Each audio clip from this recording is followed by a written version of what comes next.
পটুয়াখালীর গলাচিপায় জীবন যুদ্ধের সফলতার দ্বারপ্রান্তে এসে আর্থিক সংকটের কারণে বুক ভরার স্বপ্ন থাকলেও হাল ছেড়ে দিতে হচ্ছে লিমার।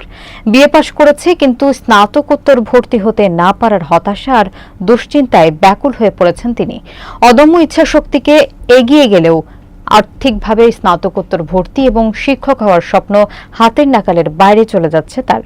আর একটু সহযোগিতা পেলে বিশেষ যোদ্ধা লিমা এবং তার পরিবার সমাজের বোঝা না থেকে চাকরি করে জীবনের সফলতা সুনিশ্চিত করতে চায়। বিস্তারিত থাকছে পলাশ হাওলাদারের প্রতিবেদনে। পা দুটো থেকেও হাঁটার ক্ষমতা নেই, হাতে ভর দিয়ে বন্ধুদের সঙ্গে তাল মিলিয়ে চলতে অনেক কষ্ট হয়েছে। নানা প্রতিবন্ধকতার মধ্যে দিয়ে চালিয়ে নিয়ে যেতে হয়েছে জীবনকে। পরিবারের উপর তেমন ভরসা না থাকলেও বন্ধুদের অনুপ্রেরণাতে ধাপে ধাপে এসএসসি সহ এবছর ডিগ্রি পাশ করে স্নাতকোত্তর ভর্তি হওয়ার স্বপ্ন দেখেছে পটুয়াখালী গলাচিপা উপজেলার লিমা আক্তার। আমি যদি কলেজে স্কুলে যাইতাম, রাস্তার পথে অনেক মানুষ আমার অনেক কথা বলতে যে তুমি লেখাপড়া কষ্ট করে কি জন্য করো, আমাদের ছেলেমেয়েরা লেখাপড়া করে আজ পর্যন্ত একটা চাকরি করতে পারেনি, আর তুমি কি করবা, কেন তুমি লেখাপড়া করো।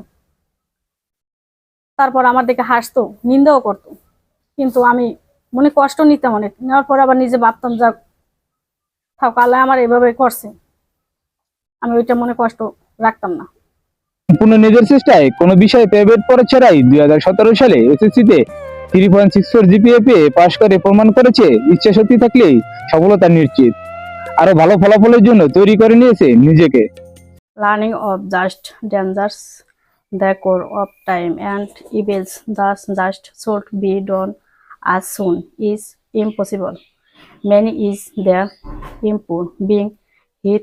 খারিজুমা ডিগ্রি কলেজ থেকে 2019 সালে এসএসসিতে 3.64 এবং 2025 সালে 3.1 পেয়ে বিএ পাশ করেন। গলাচিপা উপজেলা কল্যাণ কলেজ গ্রামে কোলাগাছি ইউনিয়নে মোহাম্মদ ইউসুফ হাওলাদারের 3 কন্যা ও 1 ছেলের মধ্যে লিমা সবার ছোট। জন্ম থেকে পা দুটো উল্টোভাবে বাছা হয়ে আছে, তাই স্বাভাবিকভাবে হাঁটতে পারে না।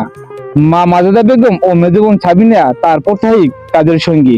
পড়াশোনা করতে পারার পিছনে পরিবারের মানুষগুলো অবদানের কোনো অংশ কম নয়। গলাচিপা উপজেলার স্নাতকোত্তর ভর্তির জন্য নেই কোনো মহাবিদ্যালয়। জেলায় গিয়ে ব্যয়ভার বহন করে লেখাপড়া চালানোর ক্ষমতা নেই পরিবার কিংবা নিজের। আজ লিমার দুচোখে হতাশার চাপ আর দুশ্চিন্তা ভাঁজ কপালে। শেষ বেলায় তীরে এসে তৈরি ডোবার উপক্রম। পড়ালেখার খরচ মেটাতে শিক্ষা জীবনে বিভিন্নভাবে সাহায্য নিয়ে জ্ঞান অর্জন করতে হয়েছে। একটু সহযোগিতা পেলেই বিশেষ যোদ্ধা লিমা জীবনের সফলতা নিশ্চিত করতে পারত।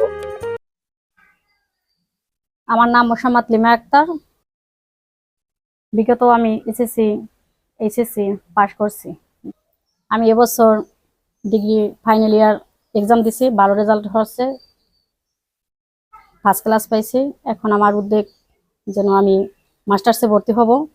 এখন যেন আমি মাস্টার্সে যে ভর্তি হব, আগে বিগত যত বছর আমি লেখাপড়া করছি সাহায্য সহযোগিতা পাইছি, কলেজের স্যার ম্যাডামেরাও দিছে, পাশের গ্রামের ভাই ব্রাদার এরাও দিছে।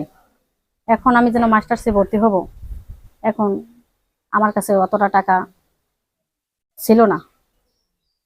আর এ যাবৎ যত লেখাপড়া করছি খরচ মোটামুটি হয়েছে, আর এখন যে আমার খরচ তো বাড়তি। এখন আমার জন্য কিছু সাহায্য সহযোগিতা চাই। আর আমার মাস্টার্স কমপ্লিট করার পরে আমার ইচ্ছা যেন আমি একটা শিক্ষকতা চাকরি করতে পারি। আমার একটি মেয়ে একটু প্রতিবন্ধী, তাদের আমি লেখাপড়া করছে না, তা সুন্দর মতো লেখাপড়া করছে। আপনাদের কাছে একটা আবেদন করছি আমাদের মেয়েটার একটু চাকরি হয়। আমি তখন বুড়া মানুষ, আমি তো কয়দিন পর মরে যাব, আবার মেয়েটা কিরম কি করবে, আপনারা এটা একটু চাইবে।